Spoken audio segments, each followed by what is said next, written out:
Joining us now to discuss is Jason Helfstein, Managing Director of Internet Equity Research at Oppenheimer, and Rohit Kulkarni, Executive Director at MKM Partners. A very good afternoon to you both. Jason, how much of a blow is it that these numbers, not that these numbers are out there, that these events happened at all?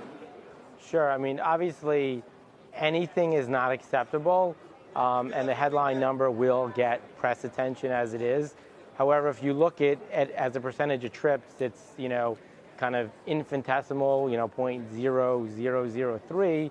I think that there's also other color. I think half the victims were drivers, and nobody seems to be mentioning that, I think, in kind of the coverage. And they did improve the number of incidents declined from 2018 versus 2017. I think the range was 12 to 26%. Depending on how you categorize the violation.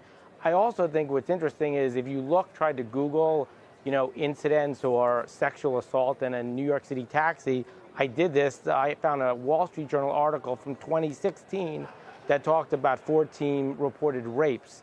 Yet there's no data for them from the last several years. So I think Uber is actually trying to raise the bar, while this type of data is actually not available in what we'll call competitive transportation alternatives.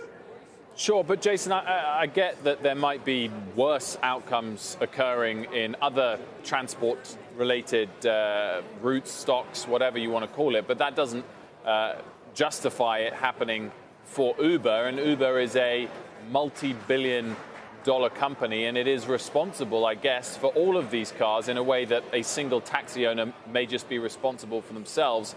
I guess my point is this not going to legitimately attract serious regulatory scrutiny that's going to impact the company until they get the number to zero? Again, I think if you compared, if you're talking about regulation, again, taxis in most metro areas are regulated. And what is the comparison? So again, zero would be an acceptable number in all forms of transportation. Zero is probably not realistic. There are bad actors. I think another news outlet had a story today how the MTA in New York had 11 felons driving for them who kind of got through background checks, right? So we can all acknowledge that you will never be at zero. The question is, this company, because of how they use technology, what can they do to improve it? And if you look at what they've done, 2019 versus 2018, as far as safety features, a number of people working on safety, what you can do in the app if you feel unsafe, that's dramatically improved. And my sense is when the 2019 numbers come out in 2020, you will see a meaningful improvement.